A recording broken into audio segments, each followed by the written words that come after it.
Perfecto, hermanos. Bueno, antes de iniciar, vamos a poner este tiempo en las manos de Dios.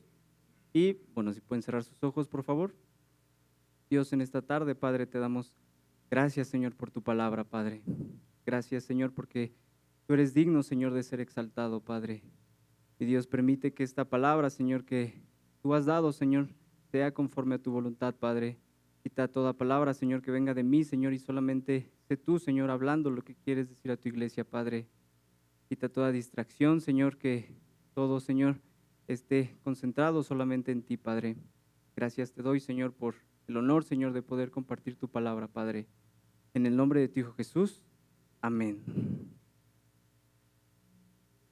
Perfecto, hermanos. Entonces, vayamos a Mateo 4, 18 al 22. Y esta enseñanza la he titulado, ya el pastor les dio un poco de contexto, Hombres ordinarios en las manos de Dios. Y voy a leer el texto, ¿vale? Dice así: Y andando junto al mar de Galilea, vio a dos hermanos, Simón, llamado Pedro, y Andrés, su hermano, echando una red al mar, porque eran pescadores, y les dijo: Seguidme, y yo os haré pescadores de hombres. Entonces ellos, dejando al instante las redes, le siguieron, y pasando de allí, vio a otros dos hermanos, Jacobo, hijo de Zebedeo, y Juan, su hermano, en la barca con su padre Zebedeo, remendando sus redes, y los llamó. Y ellos, dejando al instante la barca y a su padre, le siguieron. ¿Vale? Y antes de comenzar con la enseñanza, yo quisiera hacerles una pregunta. No es para que la respondan, sino ahí donde están, ¿no? ¿Creen ustedes que los apóstoles, antes de ser llamados por Jesús, tenían fe? Algunos pueden decir que sí, otros pueden decir que no, pero ahorita vamos a ver eso, ¿no? ¿Por qué? Porque considero que esa pregunta la respondemos desde la idea que hoy tenemos de la fe, ¿no? Por eso, antes de responderla, necesitamos detenernos un momento y aclarar dos cosas. La primera es, ¿qué entendemos por fe? Y la segunda es, ¿quiénes eran realmente estos hombres antes de seguir a Cristo? Y, bueno, veamos la primera pregunta, que es, ¿qué es la fe? Normalmente, cuando hablamos de fe, somos súper espirituales, que luego lo relacionamos con Dios, ¿no? Fe es igual a Dios, ¿no? Y de acuerdo con Hebreos 11:1, este es el concepto bíblico, dice, es pues la fe, la certeza de lo que se espera, la convicción de lo que no se ve, ¿no? Ese es el concepto bíblico. Pero la fe en su sentido más básico, o en el sentido normal, no relacionándolo con la parte espiritual o la parte religiosa, la fe significa confianza. Ese es el significado de fe. Por ejemplo, es caminar sin tener el control absoluto del resultado, ¿no? Es seguir avanzando cuando no tenemos las cosas claras.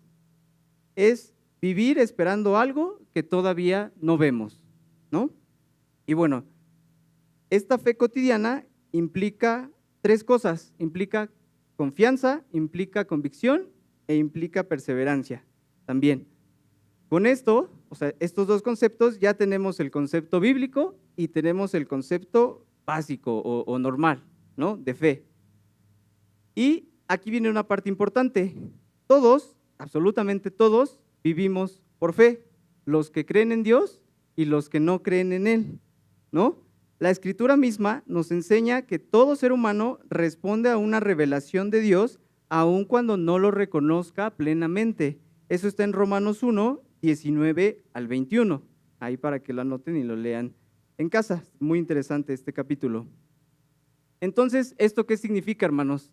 Esto significa que nadie, absolutamente nadie, vive en neutralidad. O sea, ¿esto qué significa? Que ninguna persona puede decir que no tiene fe o que no tiene alguna confianza en algo, ¿no? ¿Por qué? Todos depositamos nuestra confianza en algo, en alguien o incluso en un Dios, ¿no? Un Dios con D minúscula, no el Dios, o sea, bueno, en aquellos que no creen en Dios, pues obviamente ponen su confianza en otra cosa, ¿no? Nosotros, o bueno, se entendería que nosotros, nuestra confianza está en Dios, ¿no? Entonces, con esta definición clara podemos afirmar algo importante. Los discípulos no eran unos hombres sin fe. Los discípulos sí tenían fe. Tenían una fe sencilla y práctica, una fe que ejercitaban todos los días en medio de su trabajo, en medio del cansancio y en medio de la incertidumbre, ¿no? Entonces, no era una fe teológicamente desarrollada, ni era una fe de salvación, ¿no? Debemos ahí saber que hay el concepto de fe y el concepto de fe para salvación, ¿no? Entonces, ellos sí tenían fe, pero era una fe muy sencilla, pero era una fe real, ¿vale? Y ahora vamos a ver la segunda pregunta. Y esta pregunta, que es, ¿quiénes eran estos hombres?, se divide en 3 puntos. El primer punto es su condición social, el segundo punto es su conocimiento y su origen, y el tercer punto es su relación con las Escrituras. Y ahorita vamos a ver cada uno, ¿vale? Entonces, ¿quiénes eran estos hombres? Y esto lo dice muy claro Mateo en el versículo 18, que dice: y andando junto al mar de Galilea, vio 2 hermanos, Simón llamado Pedro y Andrés su hermano, echando una red al mar, porque eran pescadores, ¿no? Entonces, esta frase es muy breve, pero es profundamente reveladora, y ahorita vamos a ver por qué. Vamos a ver el primer punto, que es su condición social. Jesús no llamó a hombres que estaban estudiando la ley, no llamó a personas religiosas, ni a líderes, ni a personas influyentes. ¿Llamó a quiénes? A pescadores. Llamó a hombres que estaban trabajando, estaban haciendo lo que hacían día con día, ¿vale? Lo que sabían hacer. Pero aquí viene algo importante. Ser pescador en Galilea significaba vivir bajo presión constante. ¿Por qué? El ser pescador no es un trabajo sencillo, ¿no? ¿Por qué? Porque los pescadores dependían ¿de qué? De muchos factores, ¿no? Dependían del clima, dependían del mar, dependían de una pesca que muchas veces no llegaba, ¿no? Era una vida marcada por el esfuerzo físico y la incertidumbre. Había noches enteras de trabajo para regresar con las manos vacías, ¿no? Eso lo vemos también en muchos o en varios pasajes del Nuevo Testamento, cuando regresan con las manos vacías después de una noche larga de pesca, ¿no? Entonces, el sustento, o a través de lo que ellos comerciaban, pues no estaba completamente garantizado, ¿no? O sea, ellos salían con esa fe de que iban a pescar, pero no sabían si iban a pescar o no, o si iban a tener una pesca muy fructífera o algo muy pequeño, ¿no? Entonces, ¿esto qué significaba? Que eran hombres que vivían al día, eran hombres que vivían sin lujos, que vivían sin excentricidades, solo vivían con lo necesario, ¿no? Eran hombres sencillos, y en pocas palabras, si ellos no pescaban, no comían, y si no trabajaban, pues obviamente aquellos que tenían familia, pues su familia se veía afectada, ¿no? Porque regresaban con las manos vacías y era su sustento, ¿no?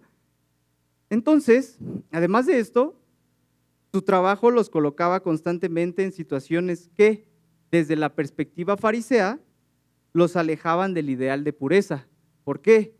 Porque primero tenían contacto con animales muertos, ¿no? Entonces, también obviamente la pesca implicaba que tenían contacto con aquellos peces que no eran buenos, ¿no? Que Dios les dice en el Antiguo Testamento, cuando les da las leyes y les da los parámetros de cómo tienen que vivir, obviamente había un parámetro de estos peces sí y estos no, ¿vale? Pero entonces cuando ellos lanzaban las redes, pues obviamente no podían decir, tú sí, tú no. Obviamente ellos pescaban y pescaban pues todo lo que pudieran, ¿no? Entonces tenían animales dignos y animales indignos, no todo era kosher como ahora es, ¿no? Entonces, esto era impuro para los fariseos, ¿no? Además que obviamente tenían contacto con sangre, ¿no? Obviamente a los peces, para que sobrevivan, hay que desviscerarlos, hay que quitarles todo para que puedan sobrevivir y se puedan comercializar, ¿no? Y además de eso, ¿qué más?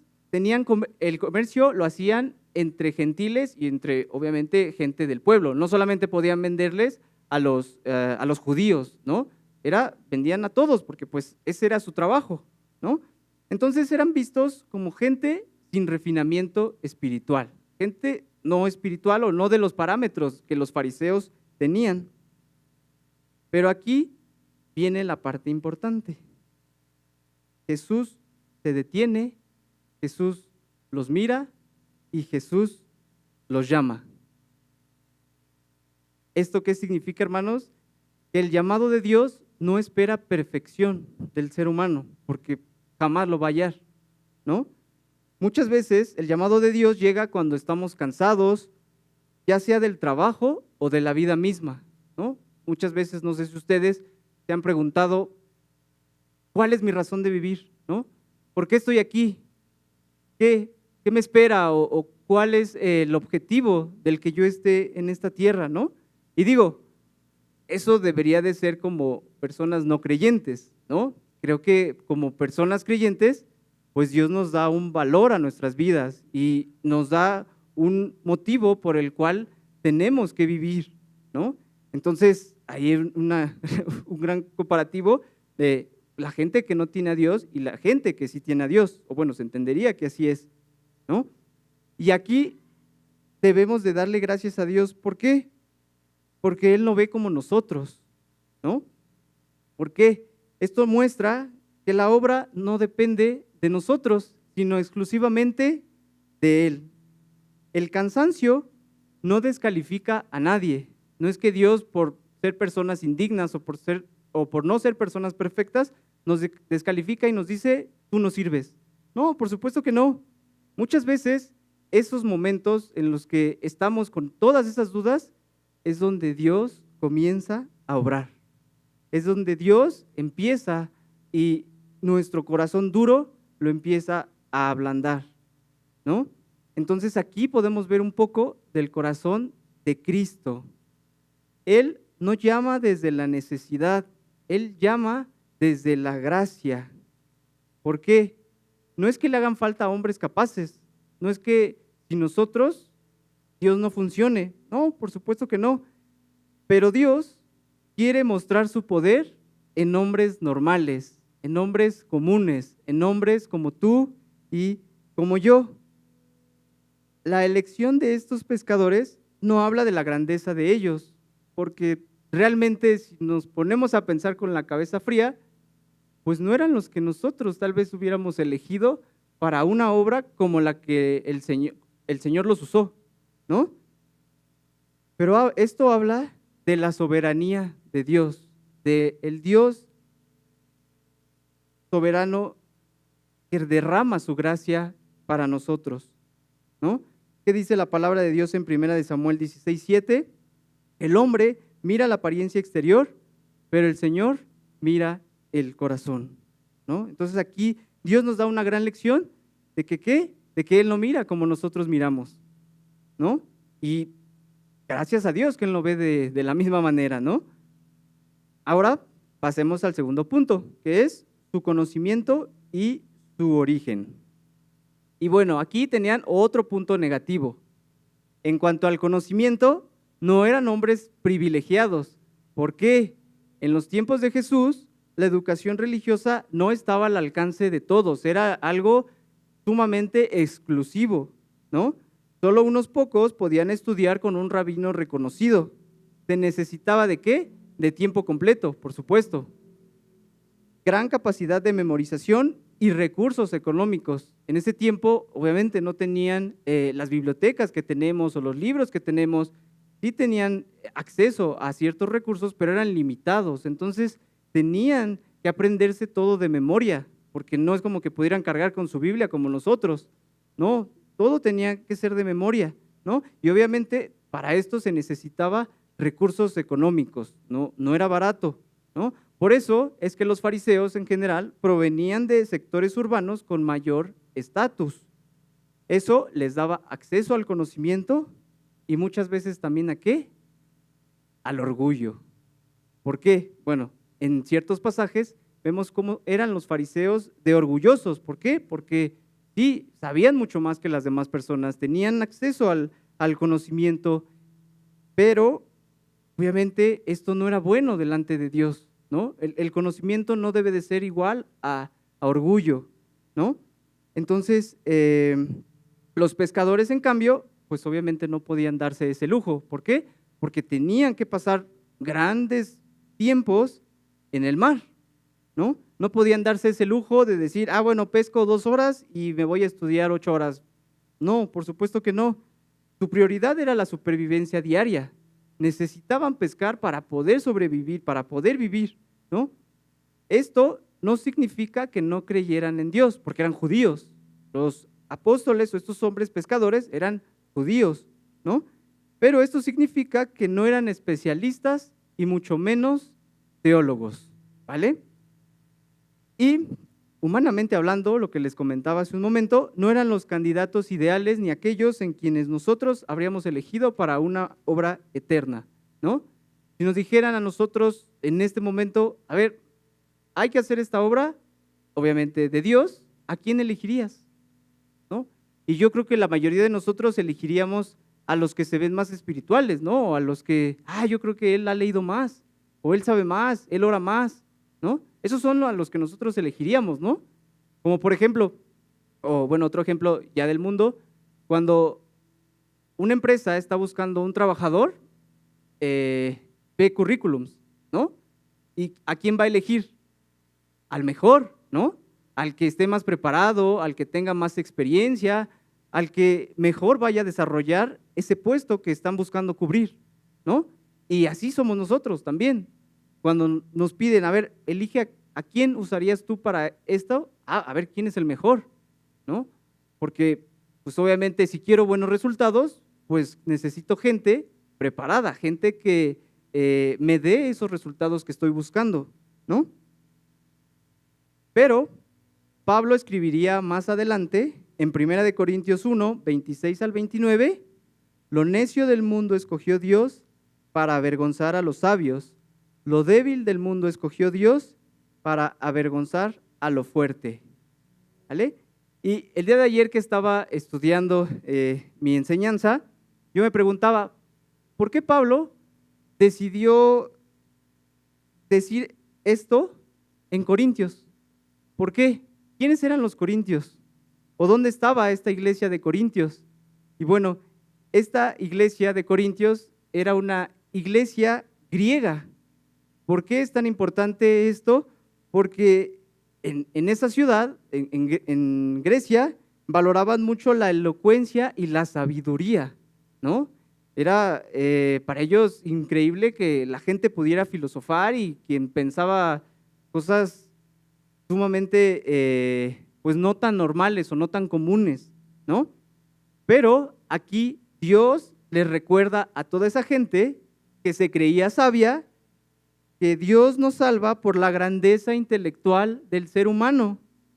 Dios salva por la cruz, por su Hijo. ¿Para que qué? Para que nadie se gloríe en sí mismo, para que nadie vaya delante de Dios y diga, por mí, Señor, porque yo te acepté, porque yo te abrí las puertas de mi corazón, estoy aquí. No, por supuesto que no. Dios elige a quien Él quiere y como Él quiere, ¿no?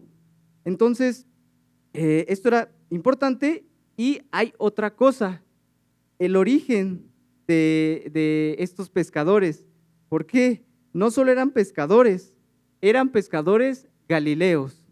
¿Y esto qué significa o por qué es tan importante de dónde venían? Isaías 9:1, si podemos ir a Isaías 9:1, por favor. Isaías 9:1 es una profecía mesiánica. Todo el capítulo 6 es una profecía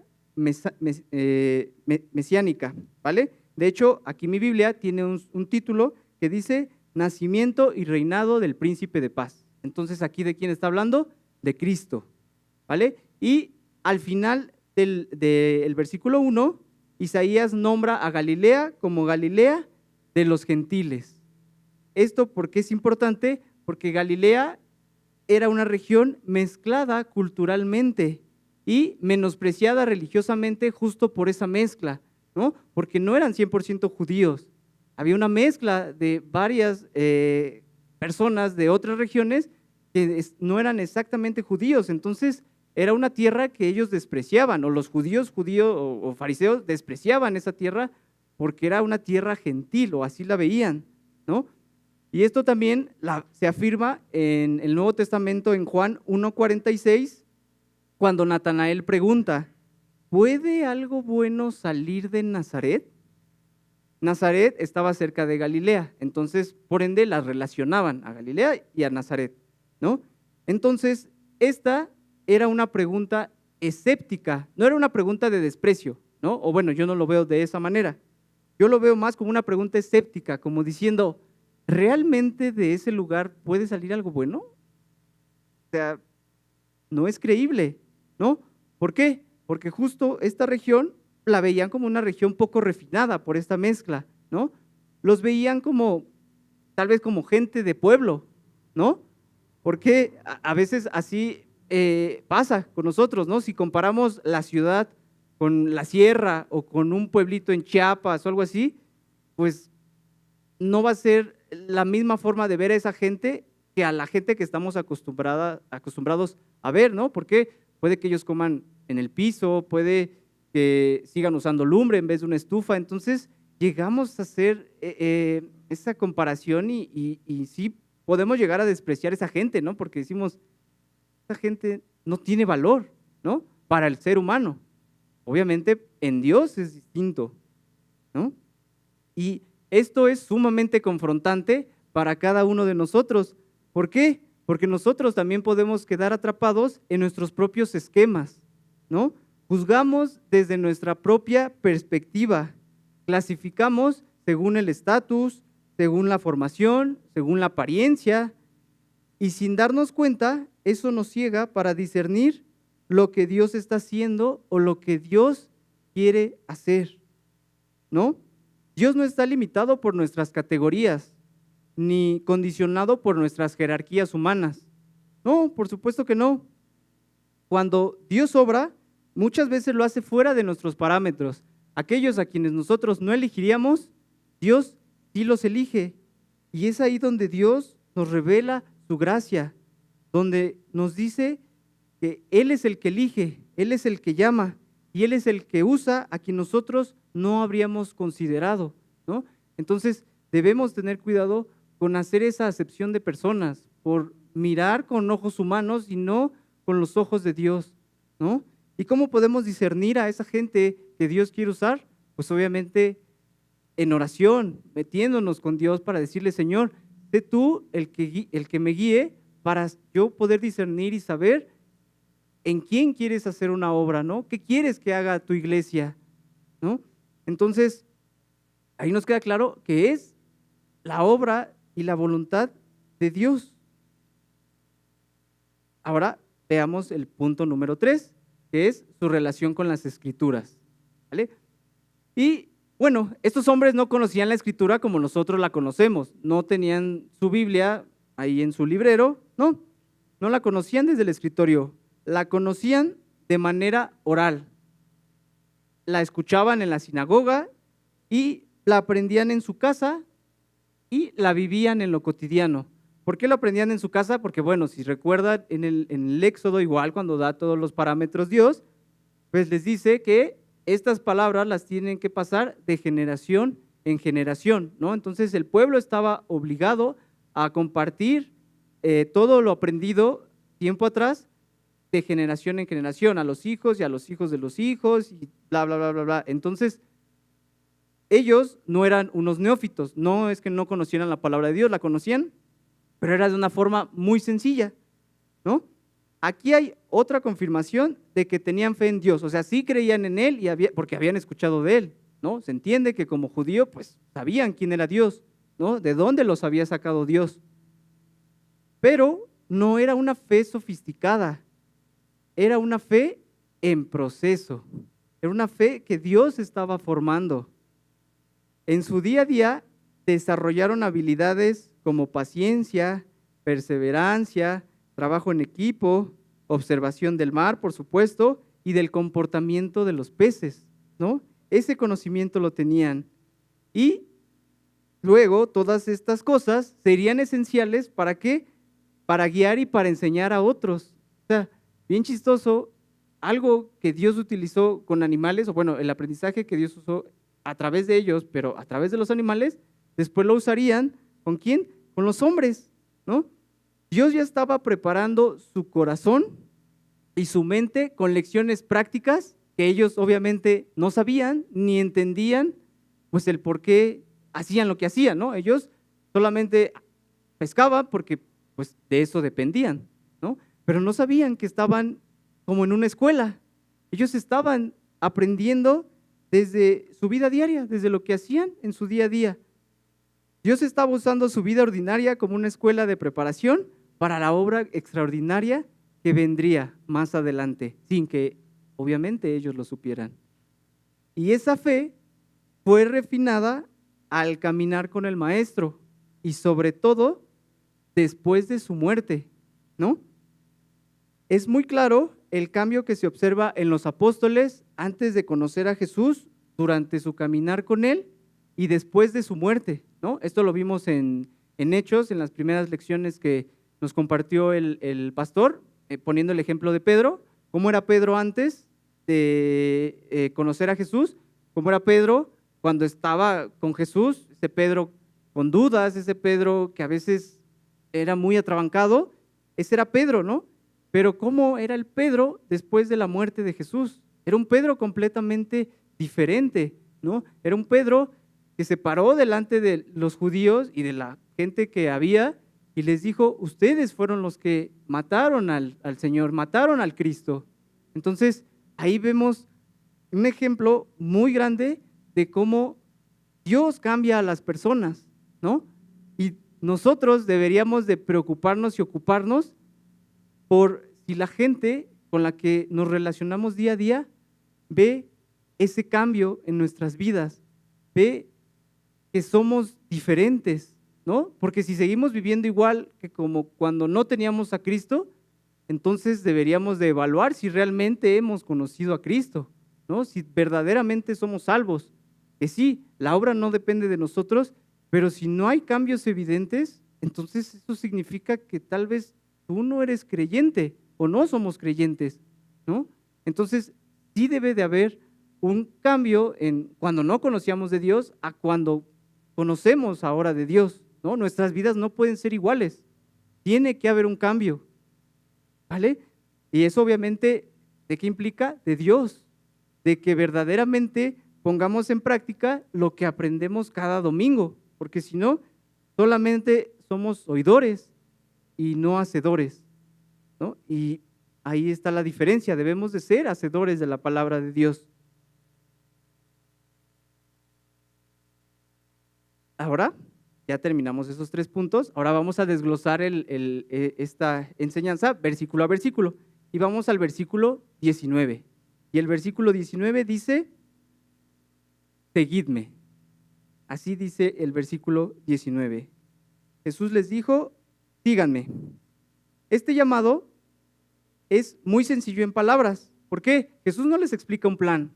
Jesús no les dice, a ver, síganme y vamos a hacer esto, esto y esto. Implica que ustedes hagan esto, esto y esto. Van a dormir aquí, van a ganar tanto dinero. No, Jesús no les dice eso. Jesús solamente les dice, síganme. ¿Vale? Seguir a Jesús implicaba confiar en su dirección sin conocer el rumbo completo. Ellos estaban reconociendo su autoridad y aceptando que ya no eran ellos quienes decidían el camino, ahora era Cristo, ahora era Jesús quien los iba a llevar, a quien les iba a enseñar ese camino, ¿vale? Entonces, eso es muy fuerte, ¿no? ¿Por qué? Es como si nosotros vamos en nuestro vehículo, poniendo un ejemplo, que todos tuviéramos vehículo, y alguien nos hace una parada y dice, ahora yo manejo, pero no, jamás hemos visto a esa persona, ¿no? ¿Qué vamos a decir? Obviamente no te conozco, no sé quién eres, no sé a dónde me vas a llevar, ¿no? Pero ellos no lo hicieron de esa manera, ellos lo acababan de conocer, y ellos dijeron, bueno, ok, ellos no preguntaron qué implicaba, no hicieron ninguna pregunta, ellos solamente les dijo el Señor, síganme, y ellos dijeron, ok, vamos adelante. Pero luego Jesús añade algo que cambia todo. Jesús les dice, yo los haré. Y ahí, otra vez, Jesús nos está diciendo que la transformación no recaía en ellos, que no dependía de su capacidad, ni de su experiencia o de su conocimiento, porque claramente no lo tenían. No eran hombres capaces, no eran hombres con un vasto conocimiento, no, pero la obra recae completamente en Cristo. Nada es por nuestras fuerzas, hermanos, porque realmente no tenemos nada que ofrecerle a Dios. No lo impresionamos con nuestras obras, ni lo convencemos con nuestro esfuerzo. ¿Qué dice la palabra de Dios? Que aún nuestras mejores obras son como trapos de inmundicia delante de Él. Entonces, para Dios, lo bueno que hagamos, pues está bien, pero no lo sorprendemos. No cambia nada en Dios cuando hacemos una obra buena, porque Él no se mueve de esa manera. Pero hay algo que sí podemos ofrecerle a Dios, y que es obediencia. Obediencia y un corazón rendido. Cuando dejamos de justificarnos y de confiar en nosotros mismos, Dios hace lo que para nosotros es imposible, siempre conforme a su voluntad, ¿vale? Muchas veces nosotros tenemos planes, ya sea en nuestra vida del día a día o en Dios, ¿no? Me gustaría hacer esto, me gustaría aprender aquello, y Dios lo puede hacer, a pesar de que no somos personas capaces, ¿no? Pero si Dios es quien decide que así pase, así va a pasar, ¿no? Por eso aquí dice, Dios hace lo que para nosotros es imposible, pero, siempre hay un pero siempre conforme a su voluntad, ¿vale? Para que no creamos que todos nuestros anhelos, que todos nuestros deseos se van a cumplir, ¿no? Ni por ser creyentes es un sí absoluto, ¿no? Por supuesto que no. Puede que unas cosas se cumplan y puede que otras cosas no. Y este principio no es nuevo en la Escritura. Cuando Dios llama a Moisés en Éxodo, Moisés no responde con seguridad. Moisés responde con temor, ¿no? Si han leído, cuando Dios llama a Moisés, Moisés se siente incapaz y lleno de objeciones, ¿no? Moisés dice que no puede hablar bien. Dice, es que yo soy tartamudo, ¿no? O sea, no. En pocas palabras, Moisés estaba diciendo que él creía que no era el indicado. Y sí, estaba en lo correcto. Pero Dios no le dice, no es cierto, Moisés, tú sí puedes. Hay un campeón dentro de ti. No, por supuesto que no. Dios no le dice eso, ni tampoco lo reemplaza por alguien mejor. No dice, es cierto, Moisés, creo que yo me equivoqué. Creo que cuando estaba señalando era el de atrás, no tú. Entonces, no, Dios no le dice eso a Moisés, no lo reemplaza por alguien mejor, ¿no? Dios le responde con algo más profundo. Dios le dice, yo estaré contigo, ¿vale? Entonces, la incapacidad de Moisés no era un obstáculo para la obra de Dios. No es que sin Moisés la obra no se iba a hacer. No es que Moisés era esa piedra angular que necesitaba Dios para poder sacar al pueblo de Egipto. No, Dios podía hacerlo con Moisés, sin Moisés, con otra persona o con quien él quisiera, ¿no? Entonces, Dios no necesitaba de Moisés. Pero aquí fue el contexto donde quedó claro que la misión no descansaba en la capacidad del mediador, en la capacidad de Moisés, sino ¿en quién? En la fidelidad del Dios que estaba enviando a Moisés. Entonces, Dios no dependió de Moisés, pero tampoco lo descartó, ¿no? Entonces, ahí vemos otra parte del corazón de Dios, que no descarta a las personas porque no sean capaces, ¿no? Dios lo llamó, Dios lo sostuvo y Dios lo capacitó en el camino. Y eso es exactamente lo que Jesús está haciendo aquí. Jesús no estaba buscando hombres suficientes, estaba buscando hombres que ¿qué? Hombres que dependieran de Él, hombres que no se creyeran autosuficientes, sino que su dependencia fuera solamente en Jesús. Por eso es que no les dice qué implicaba seguirlo, ¿no? Para que confiaran ciegamente en aquel que los estaba llamando. Pero ¿qué creen? Muchas veces esa dependencia a la que nos llama Dios hiere nuestro orgullo. ¿Por qué? Porque ¿a quién le gusta negarse a sí mismo? ¿A quién le gusta no hacer lo que quiere hacer? ¿A quién le gusta no decir las palabras que quiero decir cuando alguien me hace enojar? ¿No? ¿A quién le gusta? A nadie. A nadie le gusta el refrenarse, el refrenar su corazón, el refrenar su lengua, el refrenar sus pensamientos. A nadie le gusta, hermanos. Y todos batallamos con eso día con día, ¿no? Con detenernos, negarnos a nosotros mismos, sacrificarnos, ¿no? A nadie le gusta. Pero eso es lo que estaba buscando Dios. Estaba buscando hombres que solamente dependieran de Él, que dejaran de creer en su suficiencia, en que ellos eran hombres que todo lo podían, ¿no? No, por supuesto que no. Quería hombres dependientes. Y ahí es donde inicia el discipulado. El discipulado de Dios no comienza cuando entendemos todo, cuando tenemos todas las preguntas completamente claras o todas las respuestas. No, el discipulado de Dios empieza cuando dejamos de resistirnos y respondemos al llamado de Cristo. Ahora veamos el versículo 20 y el versículo 20 que dice, y dejando las redes. Mateo aquí nos dice que dejaron las redes al instante. No lo pensaron ni dijeron, ay, pero es que mañana tengo un compromiso súper importante y dicen que va a haber buena pesca. No, dice que dejaron las redes en ese momento.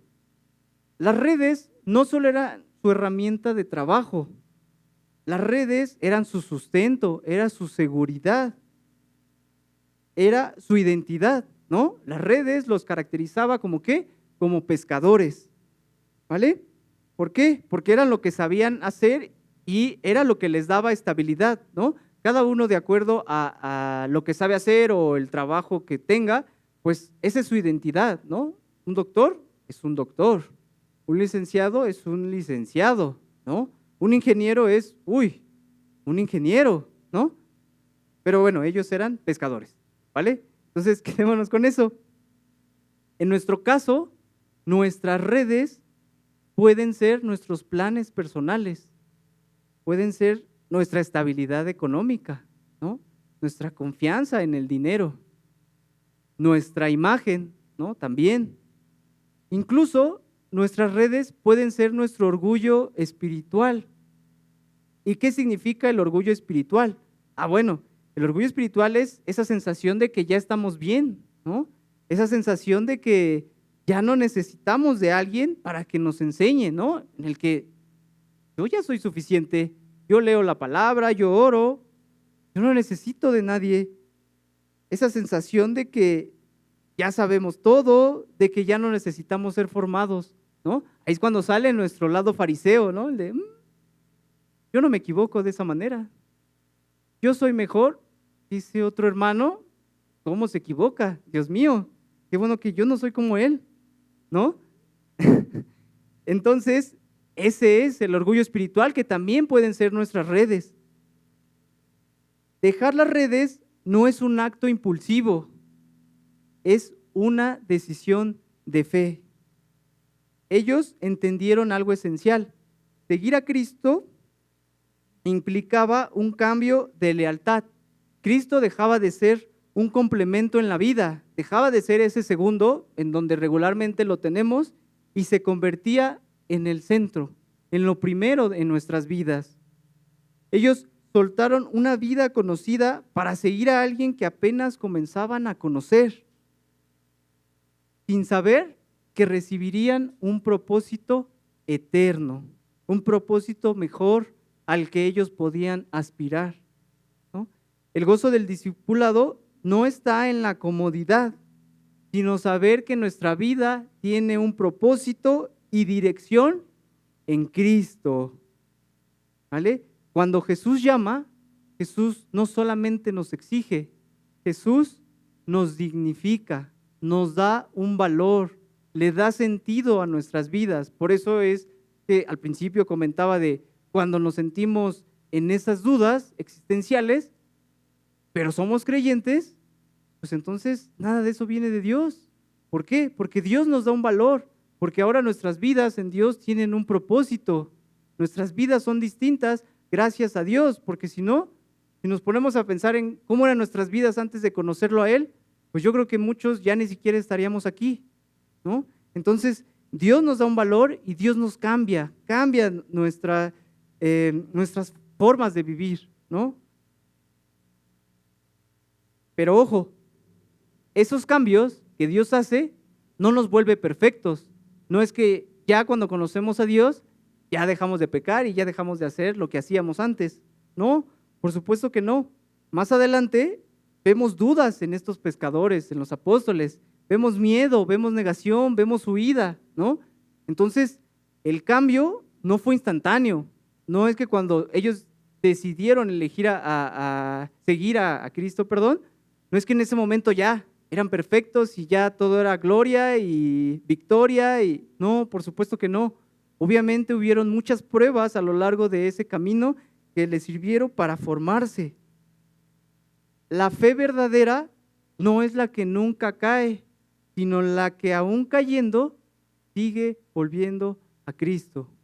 ¿Vale? Entonces, aún cuando nos equivoquemos y cuando sigamos pecando, porque vamos a pecar todos los días, lo importante es ir a Cristo, es arrepentirnos genuinamente, como lo veíamos en la enseñanza de la mañana, quebrantarnos, que el pecado nos quebrante para que nos demos cuenta de nuestra insuficiencia y que Dios pueda hacer una obra, ¿vale? Pero tenemos que quebrantarnos, negarnos a nosotros mismos, ir a Cristo porque solamente Él es suficiente y solamente Él tiene el poder para cambiarnos, para cambiar nuestras vidas. Ahora veamos el versículo 21 y 22 y dice así: y ellos, dejando al instante la barca y a su padre, le siguieron. Mateo nos dice que Jacobo y Juan dejaron la barca, ¿y a quién? Y a su padre. Este cambio implicaba más que un cambio de trabajo. No es que eran pescadores de peces y ahora eran pescadores de hombres. No, implicaba mucho más. Implicaba una ruptura de expectativas familiares, ¿no? Muchas veces pasa que cuando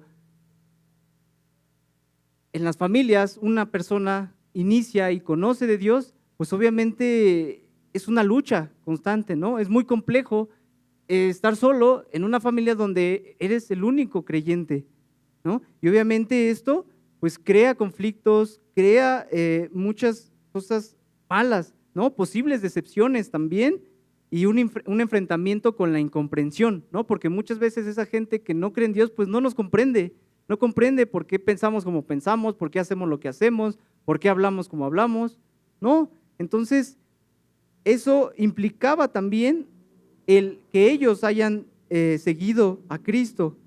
Ellos, o seguir a Cristo, es desprenderse de esa seguridad emocional, ¿no? Y de los lazos que parecían inquebrantables. Por eso es que es tan importante esta parte donde menciona a su padre. ¿Por qué? Porque, bueno, se entiende que los padres son de las personas que más amamos o las personas más importantes para nuestras vidas, ¿no? Entonces, a veces seguir a Cristo es que nuestros padres pasen a un segundo plano, ¿no? Que ya no nos guiemos por lo que nos enseñaron nuestros padres o por las decisiones que ellos crean mejor para nosotros. No, ¿por qué? Porque nosotros ahora estamos dominados o, bueno, nuestra lealtad es para Dios. Entonces nosotros tenemos que hacer lo que Dios dice que hagamos, sin importar lo que las demás personas opinen o piensen que es lo mejor. Si no es de acuerdo a lo que dice Dios, entonces no tenemos por qué hacer caso a eso, ¿vale? Y esto es muy irónico. ¿Por qué? Porque muchas veces ponemos en primer lugar a personas, ya sea un padre, ya sea una madre, ya sean los hijos, ya sea un esposo, una esposa, quien sea, ¿no? Ponemos en primer lugar a la creación. y no al Creador, no a quien creó a todos esos a quienes nosotros ponemos en primer lugar, ¿no? Entonces debemos tener cuidado con eso. ¿A quién estamos poniendo en primer lugar? ¿A Dios o a otra persona o a otra cosa? Pueden ser mil y un cosas las que podemos poner antes que a Dios. Seguir a Cristo no solo transforma lo que hacemos, transforma a quien obedecemos primero. Jesús, ojo, ahí Jesús no les está diciendo, ya no vas a amar a tu padre, o ya no lo vuelvas a ver, o ya no le vuelvas a hablar. No, por supuesto que no. Pero Cristo reordena nuestras prioridades y nuestras relaciones y nuestra seguridad más profunda, ¿vale? Entonces, cuando Cristo llama, ninguna relación puede ocupar el lugar que solo Él merece, ¿vale? Porque Él es digno, Él es lo primero que debería de ser para nuestras vidas. Y Jesús mismo lo enseñó en Mateo 10:37. Jesús dice que quien ama a padre o madre más que Él, pues obviamente no es digno de Él. Si algún familiar es más exaltado que Dios, entonces Dios no vive en nosotros, ¿no? Porque nuestra lealtad está para un ser humano, no para Dios. Pero este discipulado siempre tendrá un costo relacional, lo que ya les comenté. Pero ojo, Dios nos promete acompañarnos y fortalecernos en el camino. No es que Dios nos deje solos y nos diga, tú me vas a seguir y ya, no volvamos a saber nada de Dios. No, por supuesto que no. Dios nos da, a pesar de que Él nos acompaña y nos guía, Dios también nos da una nueva familia. ¿Y quién es esa familia? La iglesia, hermanos. Cada uno de nosotros somos parte de ese cuerpo de Cristo, ¿no? Que dice que es la iglesia, ¿no? Entonces, cada uno de nosotros somos importantes para Dios. Y repito, no es que Dios no pueda hacer una obra sin nosotros, no, pero cada uno de los que formamos parte de este cuerpo somos importantes para que ese cuerpo funcione, ¿no? Porque obviamente, pues, por mucho que yo tenga un cuerpo y tenga un corazón, pero no tengo venas, pues entonces la sangre nunca va a llegar a donde tiene que llegar, ¿no? Entonces el cuerpo no va a funcionar. Entonces, cada uno de nosotros somos importantes para Dios y para la obra que Él tenga determinada, ¿no? Entonces, debemos de valorar la familia que Dios nos dio, debemos de valorar a cada uno de los hermanos que forman parte de la iglesia, debemos amarlos así como Cristo nos ama día con día a pesar de los fallos, ¿vale? Porque Dios no nos condena por cuánto nos equivocamos o por cuánto fallemos. Entonces, nosotros tampoco podemos condenar a nuestros hermanos porque son muy pecadores, ¿no? Porque ¿qué decía Pablo? De los pecadores, yo soy el primero. Entonces, antes de juzgar a otros, antes de voltear a ver a los que para nosotros pecan más, primero veámonos a nosotros mismos y si vamos a decirle a algún hermano, a corregirlo, debemos de hacerlo en amor. Todo lo que hagamos para el pueblo de Dios tiene que ser de esa manera, tiene que ser en amor, como, repito, como Cristo lo hace con nosotros día con día. Él nos corrige con amor, Él nos llama la atención con amor. ¿Qué dice la palabra de Dios? ¿No?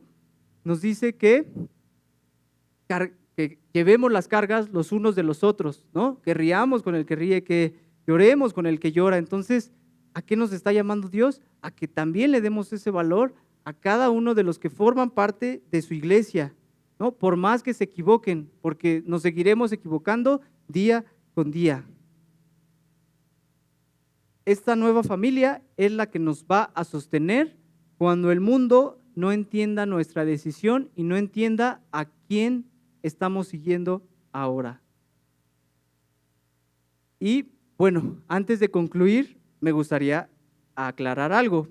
Este pasaje no nos enseña que el conocimiento, el estudio o la teología sean innecesarios. No nos dice que esas cosas no funcionen. No, por supuesto que no. La Escritura valora profundamente el conocimiento de Dios y llama especialmente a pastores y a maestros a estudiar, a profundizar y a manejar correctamente la palabra, ¿no? Pero también llama a que su pueblo obviamente también estudie. ¿Por qué? ¿Por qué es tan importante el que nos preparemos, el que estudiemos la palabra, el que tengamos tiempo de oración? ¿Por qué es tan importante? Porque si no conocemos, si no pasamos tiempo con aquel al que adoramos o con ese Dios que según nosotros creemos o tenemos fe en Él, si no pasamos tiempo con lo que Él nos ha dejado, entonces realmente no lo conocemos. Les digo, somos oidores y hemos escuchado de Él, pero realmente no lo conocemos. Para conocer realmente a alguien, ¿qué debes de hacer? Pasar tiempo con Él. Obviamente cuando se quiere conocer a una persona, no es que nada más la salude, hola, ¿cómo estás? Bien, gracias. Y ya la conocí, ya sé de Él. No, por supuesto que no, porque a veces así nosotros somos con Dios, ¿no? A veces nada más es así de, hola Señor, me pasaron esto y esto, ayúdame y ya, ¿no? Somos gente muy mala, pecadores, ¿no? Que solamente vemos por nosotros. Pero de verdad, hermanos, es muy importante que nos preparemos, que profundicemos en la palabra de Dios, que la podamos manejar correctamente. ¿Por qué? Bueno, el primer punto, para conocer a ese Dios al que adoramos, para conocer a ese Dios del que hablamos, para que cuando alguien nos pregunte algo sobre Dios, podamos responderle. Porque si no respondemos en lo que según creemos y en lo que se supone toda la semana deberíamos de estar constantemente estudiando, pues entonces, ¿qué estamos haciendo? Entonces, no está sirviendo de nada el tiempo que pasamos, tanto aquí como en nuestras casas, según leyendo la palabra, ¿no? Entonces, debemos estar listos para cuando alguien nos pregunte, para cuando alguien nos cuestione, para cuando vengan esas preguntas difíciles, debemos de estar preparados para presentarles el Evangelio, para decirles, este es el Dios en el que yo creo y este Dios hizo esto y esto, y lo dice en su palabra, en este libro y en este libro, ¿no? No solamente nos debemos de quedar con lo que nos dice el pastor, porque ¿qué tal si el pastor nos está engañando y nosotros nos estamos comiendo todo? ¿No? Digo, no es que sea el caso, ¿no? Pero todo lo que nos dice aquellos que están enfrente, ese es el otro punto. Debemos de estar preparados para que no nos engañen, para que lo que escuchemos realmente sea palabra de Dios y no palabra de hombres, ¿no? Porque el hombre siempre se va a equivocar, el hombre siempre va a errar. Nosotros metemos nuestras cabezas, ya absolutamente todo se echó a perder, ¿no? Entonces, necesitamos prepararnos, todos, absolutamente todos. Pero lo que este texto nos está mostrando es que el conocimiento no es la base del llamado, ni la condición para que Dios use a alguien. Cristo no llamó a estos hombres por lo que sabían, porque repito, no eran hombres sabios, pero sí los formó mientras caminaban con Él. Les dio lecciones prácticas en su día a día, siempre que pasaban tiempo con Él, ¿no? El problema nunca ha sido el estudio. El estudio no es el problema, el que nos preparemos no es el problema.